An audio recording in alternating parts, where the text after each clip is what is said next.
여러분 지난 한 주 동안도 평안하셨습니까? 오늘은 서지에서 전하는 말씀 13번째 시간이 되겠습니다. 마태복음 22장 36절을 보면 바리새파 사람들이 예수님을 시험하기 위하여서 계명 중에서 가장 중요한 것이 어떤 것이냐고 물었다는 이야기가 있습니다.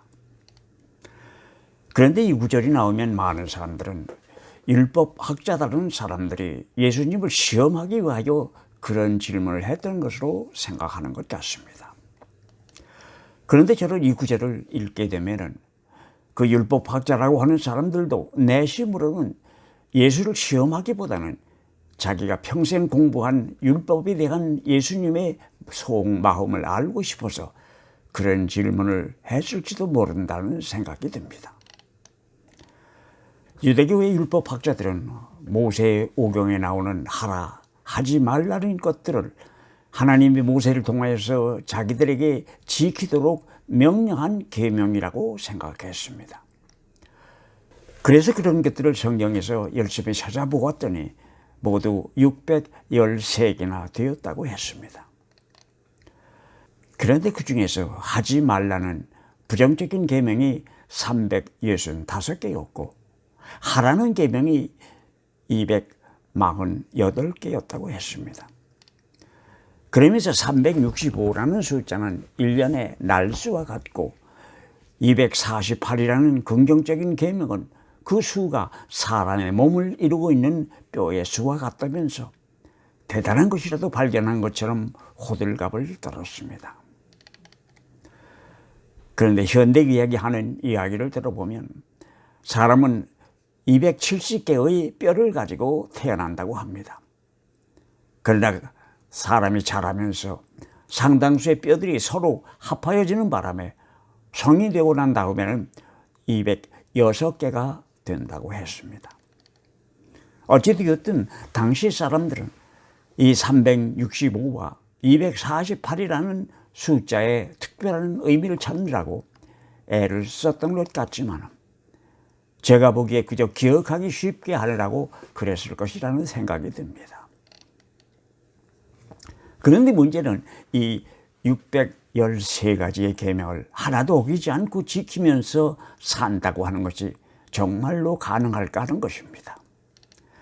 그 많은 계명에다 항상 신경을 썼다 보면 결국은 계명을 지키는 것이 아니고 계명의 노예가 되어서 발을 한 발 내어디디거나 발을 한 번 뻗으면서도 율법 때문에 자유로울 수가 없었을 것이기 때문입니다.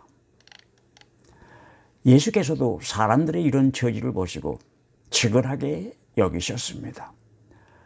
그래서 계명의 노예라는 표현이 등장하지 않았나 하는 생각이 듭니다.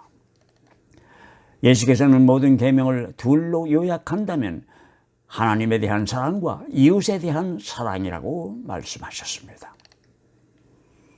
성경에는 너의 마음을 다하고 너의 목숨을 다하고 너의 뜻을 다하여 너의 하나님을 사랑하라고 되어 있으니 이것이 가장 중하고 으뜸 가는 계명이고 두 번째 계명도 결국은 같은 것인데 내 이웃을 내 몸과 같이 사랑하는 것이 될 것이며 이 두 계명 속에 당신들이 말하는 613개의 계명뿐만 아니라 선지자들의 가르침이 모두 포함되어 있는 것이라고 말씀하셨던 것입니다. 물론 여기에서 613개의 계명이란 이해를 돕기 위하여 제가 삽입한 것입니다. 그런데 본문에서 마음, 목숨, 뜻이라고 번역된 단어를 영어 성경에서는 heart, soul, mind라고 번역하고 있습니다. 여기서 마음이나 heart라고 번역된 단어는 감정이나 욕망이 자리 잡고 있는 것으로 생각하는 심장을 뜻하는 것이고 soul이나 목숨이라고 번역된 단어는 영혼이라고도 번역되는 단어입니다. 그리고 뜻이나 mind라고 번역된 단어는 생각, 의지, 이해 또는 지성이라고도 번역될 수 있는 단어입니다. 예수님 당시의 유대교는 성경에 있는 글자 하나하나에 온 신경을 곤두세우느라 정작 그 속에 있는 알맹이를 잃어버린 채 방황하고 있었다는 생각이 듭니다. 어쩌면 우리들의 많은 교회들이 예수님 당시에 유대교를 닮아가고 있지 않나 하는 생각이 드는 것은 저 혼자만이기를 바랍니다. 믿는 사람들이란 그 사랑을 삶 속에서 실천하겠다는 의지를 가지고 있는 사람들이고, 교회란 그런 사람들의 모임일 것입니다. 그래서였는지는 몰라도 우리가 잘 아는 성 어거스틴은 말하기를, 성경을 읽고 난 다음에 이웃을 사랑하는 마음이 더 생겼는지 지켜보라는 이야기를 했다고 합니다. 그런 간절한 마음이 생겨나지 않는다면 무엇인가 잘못되었다는 것입니다. 예수께서 말씀하신 이 하나님 사랑과 이웃 사랑은 성경 66권의 요약이라고도 할 수 있을 것입니다. 감리교의 창시자였던 요한 웨슬레는 예수께서 말씀하신 하나님의 사랑과 이웃 사랑을 요약하면서 교인이라고 하는 사람들은 그들의 머리와 마음과 손으로 하나님을 사랑하며 섬기는 사람들이라는 이야기를 했다고 합니다. 그렇다면 우리의 머리로 하나님을 사랑하고 섬긴다는 것은 무슨 뜻이겠습니까? 믿음에 대한 우리의 지적인 인식을 말하는 것입니다. 간단하게 이야기를 한다면 무엇을 믿는지, 그것을 왜 믿는지를 분명하게 알아야 한다는 것입니다. 우선 성경을 읽고 그것을 기록한 사람들이 우리에게 전하려고 하는 것을 바르게 알아야 하는 것입니다. 그렇다면 성경이 무엇이기에 읽어야 하는 것입니까? 성경을 흔히들 하나님의 말씀이라고 합니다. 그 이야기를 다른 말로 한다면 성경은 하나님의 마음이 담겨있는 책이라는 뜻도 될 것입니다. 머리로 하나님을 사랑하고 섬긴다고 하는 것은 제대로 알고 믿어야 한다는 뜻이기도 합니다. 그런 믿음이 바로 뿌리 깊은 믿음일 것입니다. 뿌리 깊은 믿음은 가슴뿐만 아니라 머리로도 한몫하는 믿음입니다. 그래서 믿는 사람들은 생각하는 사람들이 되어야 합니다.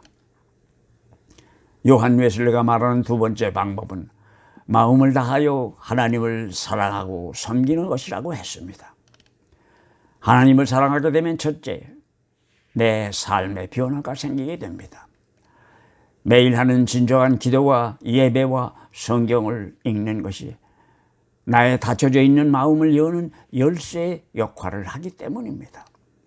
그렇게 되면 성령께서 내 마음으로 들어오시게 되고 결국 나는 성령께서 주관하시는 삶을 살게 되는 것입니다. 그게 바로 예수께서 바라시는 참된 믿음의 사람들일 것입니다. 요한 웨슬레는 이것을 내적인 거룩함이라고 했습니다. 그렇다면 또 하나님을 손으로 사랑하고 섬긴다는 것은 무슨 뜻이겠습니까? 그것은 나의 온 몸을 들여서 하나님을 사랑하며 섬기는 것뿐만 아니라 내가 가지고 있는 것까지도 들여서 사랑하며 섬기는 것을 말합니다. 여기서 내가 가지고 있는 것이란 내가 가지고 있는 물건만을 이야기하는 것은 아닙니다. 이것은 재능일 수도 있고 그것은 지식일 수도 있고 또한 착한 마음일 수도 있기 때문입니다. 우리의 구제 행위는 나에게 필요가 없거나 남아 돌아가는 것을 다르게 주는 것이 아닙니다. 내게도 필요한 것이지만 내어주는 행위입니다. 말과 마음으로만 사랑하는 것이 아니고 손과 행동으로도 하는 것입니다. 요한 웨슬레는 이것을 사회적 경건이라고 불렀습니다. 그러니 믿음이란 말이 아니고 남을 측은히 여기는 마음을 행하는 것이라고 할 수 있을 것입니다. 어떻게요? 마음과 정성을 다하여 하는 것입니다. 조건이나 이유 없이 하는 것입니다. 그런데 이웃사랑을 두 번째 계명이라고 하지만은 실은 첫째 계명의 일부입니다. 그렇다고 둘이 같다는 것은 아닙니다. 하나님을 사랑하기에 이웃을 사랑하는 것입니다. 이웃사랑은 또 다른 하나님 사랑의 방법이라고도 할 수 있을 것입니다. 그리고 어떻게 보면 이웃사랑은 하나님 사랑의 연습이라고도 할 수 있을 것이기 때문입니다. 성경에도 이웃도 사랑하지 못하면서 하나님을 사랑한다고 하는 사람은 거짓말장이라고 하지 않았습니까? 예수께서 말씀하시는 하나님과의 사랑 이야기는 하나님이 먼저 시작하신 것입니다. 그리고 우리의 사랑은 그저 그 하나님 사랑의 메아리일 뿐일 것이기 때문입니다. 오늘 저녁에도 함께 해주셔서 감사합니다. 건강한 일주일 되시기를 바라겠습니다. 그리고 즐겁게 사시기 바랍니다. 감사합니다.